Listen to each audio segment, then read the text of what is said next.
어제 이제 6개월을 이제 정리하면서 그 성과 보고 기자 간담회라는 걸 했는데 저도 기자생활 꽤나 했지만은 이렇게 3실장이 다 나와서 기자들 문답을 받는 것도 예를 들면 6개월이 지났다고 예를 들면 뭐 특정 실장이 특정 현안에 대해서 문답하는 경우는 많았는데 이렇게 다 같이 나와가지고 하는 드물게 보는 장면 중에 하나였는데 어제 이러저런 이슈 중에서 또 이제 중요하게 다뤄졌던 것 중에 하나는 아무래도 이제 김남국 전 비서관 그 이슈 때문에 인사 관련된 문제들을 뭔가 좀 어떻게 좀 이렇게 하고 있는지에 대한 질문이 있었고 거기에 대해서 강훈 실장의 답이라는 것은 내부적인 감찰을 해본 결과 이러저러한 내용이 나왔다 이렇게까지 말을 해준 거죠.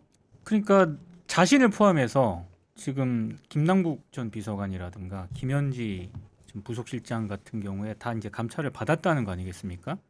받았는데 그 얘기는 김남국 그러니까 문진석 의원이 문자를 통해서 이제 청탁을 하긴 했으나 김남국 전 비서관 거기서 멈췄다라고 하는 거 그게 이제 전달이 안 됐다라는 거지 않습니까? 근데 저는 뭐 그런 식으로 다 이제 투명하게 얘기를 한 거 공개했기 때문에 네.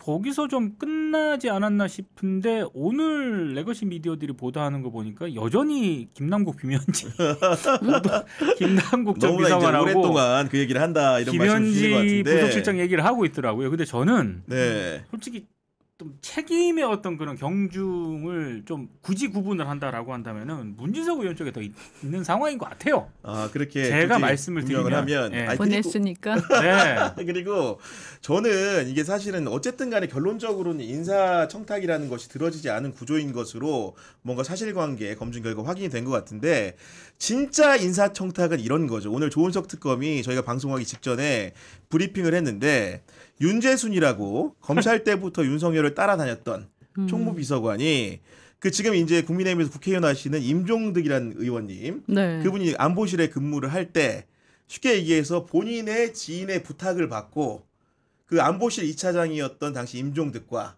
국방비서관이었던 임기훈에게 그 사람 추천을 했나 봐요.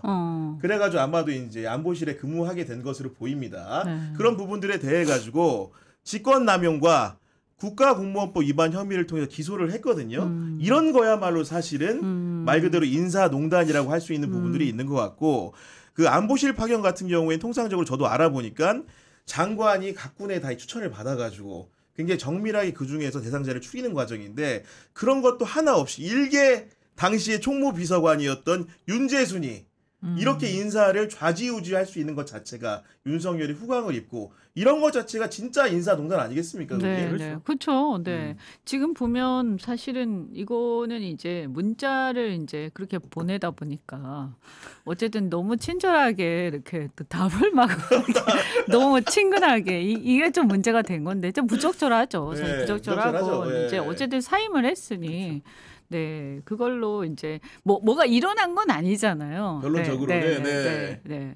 아니 그리고 저는 이제 이거 사건 보면서 아까 얘기했던 그 윤재순 비서관과 임종득과 임기훈의 그런 사건들 보면서 정말 재밌는 게 뭐냐면은 의원님은 변호사시니까 너무 잘 아는 그 기소유예 처분이라는 거 있잖아요. 네. 죄를 졌지만 재판에 넘기지 않는 거. 네. 그 최혜병 특검에서 윤석열의 경로 관련된 과정들을 수사하는 과정에서 그때도 임기훈 당시의 국방비서관이 코어였기 때문에 이분을 조사했는데 이분이 싹 다 분 거예요. 그러니까 이번 특검 같은 경우에는 조건부로 면제해주는 죄를 면제해주는 조항들이 삽입이 됐잖아요. 그러니까 이분이 당시에 최혜병 특검도 기소유예를 받았는데 오늘 조은석 특검이 아나운스한 그 관련된 직권남용과 국가공무원법 위반 사안에서도 임기훈 비서관은 기소유예 처분을 받았다고 합니다 지금.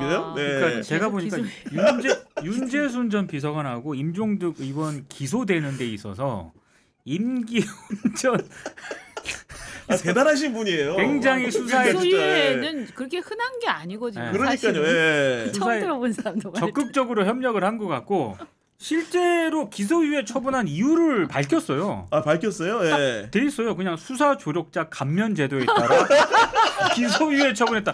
이거는 적극적으로 이 사람 협조해가지고 우리가 기소유예 처분한 겁니다 하고 밝힌 거죠.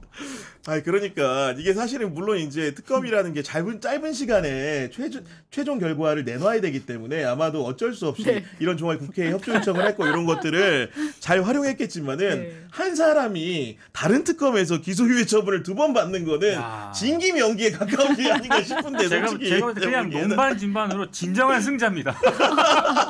와 이러기 진짜 쉽지 않아요 이거 그렇죠, 진짜. 맞아요. 예. 아니 기소유예는 정말 받기 어려워요. 네. 아 이게 변호사 할 때도 느껴보셨을 거 아닙니까 이게. 네.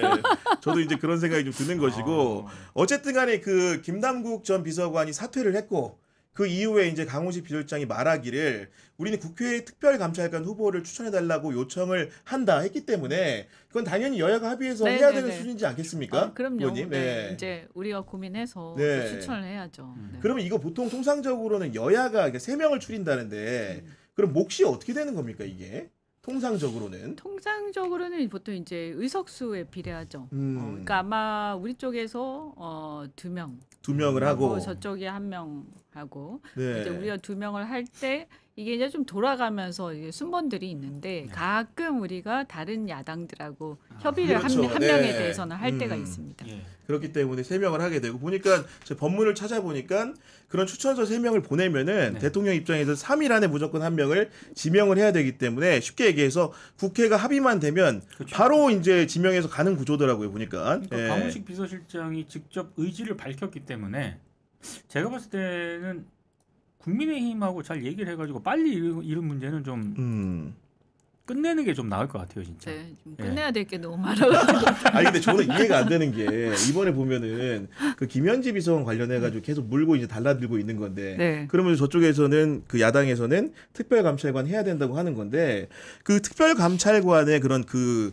감찰 대상이라는 게 지금 법문상에 어떻게 되어 있냐면은 대통령의 배우자 및 사촌인의 친족과 두 번째로는 대통령실의 수석비서관 이상의 공무원이기 때문에 네. 김현지 비서관은 법으로 해당이 할래야 안 감찰 돼. 대상도 아닌데 지금 왜 이렇게 지금 하라고 하는 걸 좀 전 이해도 안 되긴 하거든요 개인적으로는. 그냥 뭐 그래도 이 기회에 이제 그거라도 하나 얻자 뭐 이런 거 아닐까 하는 생각이 좀 들고요. 네. 네, 뭐 그러니까요. 자기들도 네. 어쨌든 지지자들한테 할 얘기가 있어야 그렇죠, 되니까. 맞아요. 예. 그러니까요 그런 게 아닌가 그리고 싶긴 이제 한데. 제가 보면 괜히 자꾸 물고 늘어지는 경향이 있어요. 김현지 실장에 대해서는 그죠? 예, 예. 그리고 이제 그걸 굉장히 과하게 약간 어떤 그 루머성으로 이렇게 허위 사실을 막 유포하는 경우도 굉장히 네. 많더라고요. 그러니까 지역에 또 이상한 막 이렇게 현수막 공해. 현수막 아, 진짜 그거 많죠. 문제 얘기가 많죠. 네네네. 사실은. 네. 그래서 그것도 뭔가 조치를 해야 되지 않느냐. 이거 입법을 하든지. 음. 아니 뭐 이렇게 정체불명의 정당에서 정말 허위 사실을 또는 허위 사실에 가까운 얘기들 막 유포해가지고 그건 정말 공해거든요. 그렇죠. 공해. 네. 그러니까 이제 그런 식의 효과를 노리는 거죠.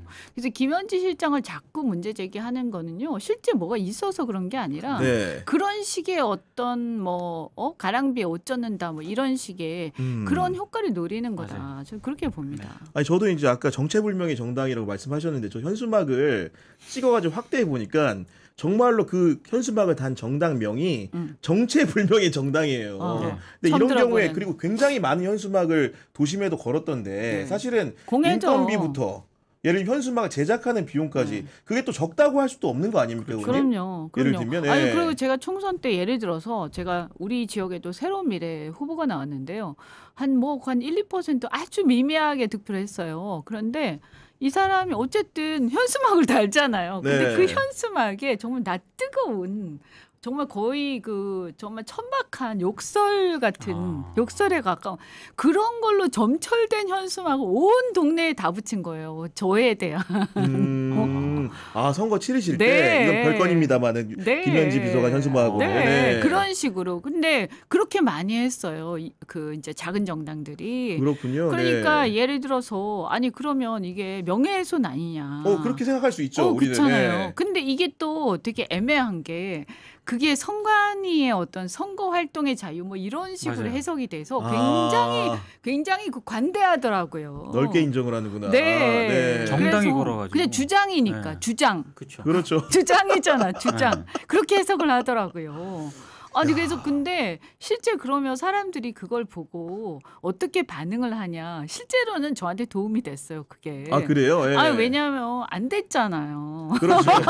말도 안 되는 마타도어를 공개적으로 계속하니까. 네. 막 당하는데 꼼짝 못하고 그냥 그 뗄 수도 없고 계속 너무 심하게 말도 안 되는 걸로 계속 공격하잖아요. 그러니까 오히려 사람들이 힘내라.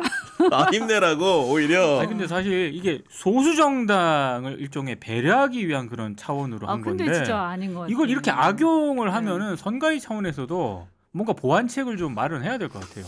그래서 우리가 이제 그런 것들이 지금 올라와 있어요. 법안 중에서. 법안들이? 네. 예를 들면 그런 현수막 중에서도 예를 들어서 그 정당이 예. 우리 그런 거 있지 않습니까? 왜 그 후보 그 토론 나오는 뭐 자격 뭐 이런 네네. 것도 있고 네네. 그다음에 정당들 중에서 뭐 몇 % 이상 득표 못하면 뭐 이렇게 그 정당 뭐 보조금 안 주고 이런 거 있잖아요. 네. 그런 것처럼 아예 너무 존재감이 없는 그러니까 한번 선거를 치렀는데 아예 그냥 뭐 득표가 저조하다든지 한 명도 계속 당선을 못 시킨다든지 뭐 그런 경우에는 좀 이렇게 하는 거를 좀 엄격하게 아니 봐야 그리고 된다. 선거 기간에도 그래서는 안 되겠지만은 지금은 선거 기간도 아닌데도 지금 그러니까요. 보면은 특정인을 대상으로 한 말도 안 되는 거짓 허위 사실이 담긴 그런 현수막을 아무데나 걸고 있는 거 아닙니까? 그럼요. 쉽게 근데 얘기해서. 이게 왜 또 예. 심각하냐면 이럴 수도 있어요. 이게 우리가 페이퍼 컴퍼니가 있는 그렇죠. 것처럼 페이퍼 정당이 있을 수 있거든요. 그렇죠. 뭐 예를 들어서 우리의 당이 이제 큰 당 제대로 된 당이 있는데